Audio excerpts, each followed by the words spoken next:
Last week, I went to the grocery store to buy the same things I buy every single week. Same bread, same eggs, same pasta, same chicken. And when I got to the register, the total was $127. 3 years ago, that same cart, $79.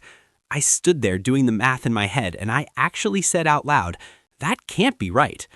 But it was right. And here's the thing, I know about this stuff. I make videos about money for a living, and it still hit me like a truck. So if you've been standing at the register lately thinking something is deeply wrong, you're not imagining it. You're not bad with money. And no, it's not just one or two things getting more expensive. It is everything at once. And there are specific, identifiable reasons why, and more importantly, why just waiting for it to go back to normal is probably the most expensive mistake you can make right now. Stick with me for the next 10 minutes. I'm going to break this down in a way that actually makes sense. No economics degree required, and I'm going to give you 5 moves you can make this week to fight back. Let's go. Okay, first thing I need to do is get one word out of the way. Inflation. I know, you've heard it 1,000 times. But forget every newscast you've ever seen about it because they explain it terribly. Here's the simplest way I can put it. Inflation is when the same amount of money buys less stuff than it used to. That's it. Now, here's where people get confused. They think, okay, prices went up, but at some point they'll come back down, right?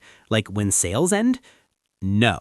And this is crucial. Prices almost never come back down. Imagine a ladder. Prices go up the rungs, but there's no mechanism pulling them back down. When conditions improve, prices usually just stop climbing. They don't reverse. This is what economists call price stickiness, which is honestly a terrible name, but the idea is simple. Businesses will raise prices the moment they have a reason to, but lowering prices means cutting into profits, and almost no business will voluntarily do that. So the $6 carton of eggs that replaced your $3 carton, that $6 is probably the new floor, not a temporary spike, a new baseline. Now, why did that happen? That's where it gets really interesting. Think of the global supply chain like a really long game of dominoes.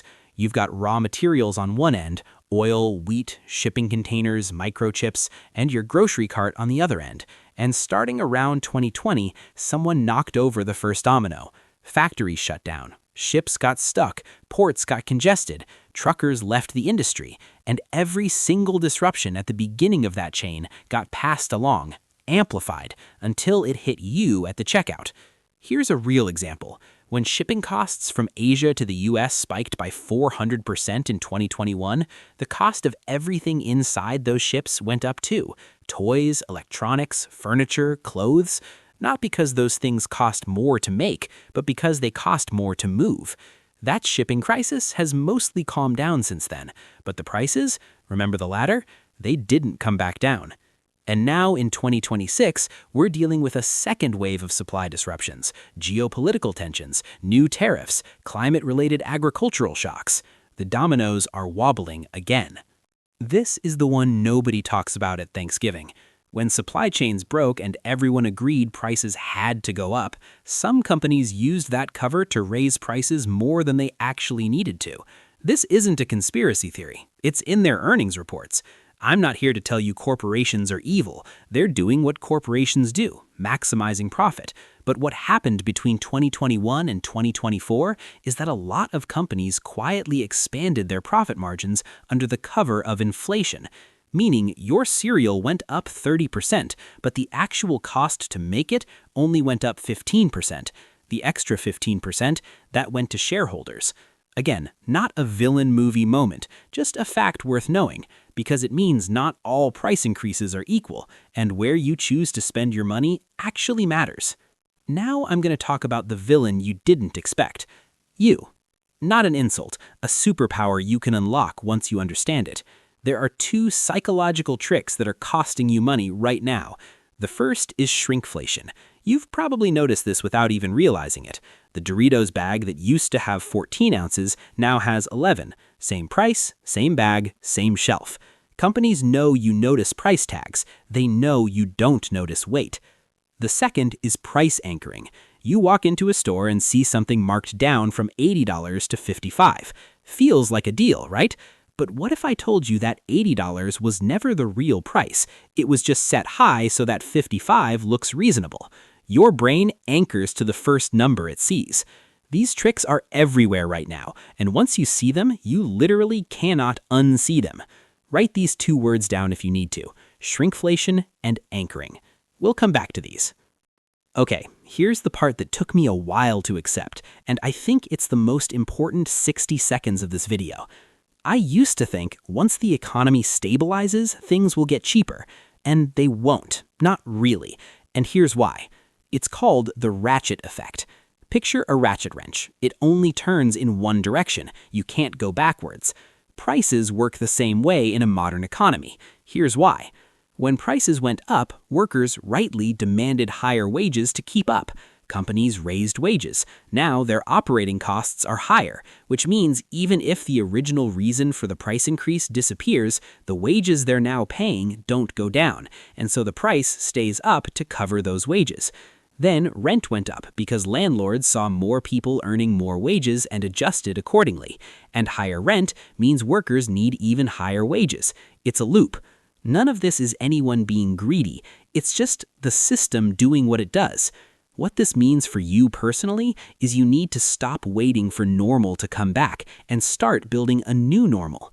Because the people who are actually doing okay right now aren't people who found cheaper prices. They're people who changed the way they make and spend money. Which brings me to the part you actually came here for. 5 moves. Let's go fast. All of these are things a normal person, not a finance bro, not a Wall Street guy, can do this week. Move 1. Do a subscription audit tonight. Go through your bank statement right now. Every single recurring charge. I promise you there's something in there you forgot about. Streaming services, apps, gym memberships you haven't used since February. The average person has 7 subscriptions they don't actively use. Cancel everything you haven't touched in 30 days. Do it tonight. Move 2. Switch to store brands on your top 10 items. Not everything, just your top 10 most bought groceries. Studies consistently show that store brand products, cereals, pasta, canned goods, cleaning supplies, are often made in the same factories as name brands. Same stuff, 20 to 40% cheaper. Your loyalty to a name on a box is costing you real money. Move 3. Stop using your debit card for groceries. Use a cashback credit card, one that you pay off in full every month for your grocery spending. Cards like this give you 3 to 5% back on grocery purchases. On $500 a month in groceries, that's $25 back. Multiply that by 12. That's $300 a year just for changing which card you swipe. Free money. Note, if you carry a balance on credit cards, skip this one. Interest will kill the benefit. Move 4. Learn one anchor meal per week. An anchor meal is one cheap, filling, high-protein meal you can cook in bulk and build the rest of your week around. Beans and rice, lentil soup, eggs a dozen different ways. One good anchor meal made in quantity on Sunday cuts your weekly food spend dramatically because most overspending on food isn't at the grocery store. It's the Thursday at 7 p.m. when you have nothing planned and you order delivery. Move 5. Negotiate one bill. Just one. This one sounds scary, and it's actually not. Pick one bill, your internet plan, your phone plan, your insurance, and call the company. Use these exact words. I've been a loyal customer for X years, and I've seen better rates elsewhere. Is there anything you can do for me? That sentence alone gets people discounts 30 to 40% of the time. Companies have retention departments with actual budgets for this. All you have to do is ask. One 15-minute phone call could save you $200 to $500 a year. Here's the takeaway I want you to leave with. Everything feeling expensive isn't a personal failure. It isn't bad luck, and it isn't temporary. It's a structural shift in the economy, in how businesses operate, in how money moves. And the most powerful thing you can do is understand it instead of just feeling it. Because once you understand why that grocery cart costs $127 instead of $79, you stop feeling helpless about it. You start seeing the levers you can actually pull. The economy isn't going to fix itself for you, but you've got a lot more control than you think. If this video helped you, share it. Seriously, not for me. Share it because there are people in your life who needed to hear this, and they're probably stressing about money right now without understanding why. I'm Milo. I'll see you in the next one.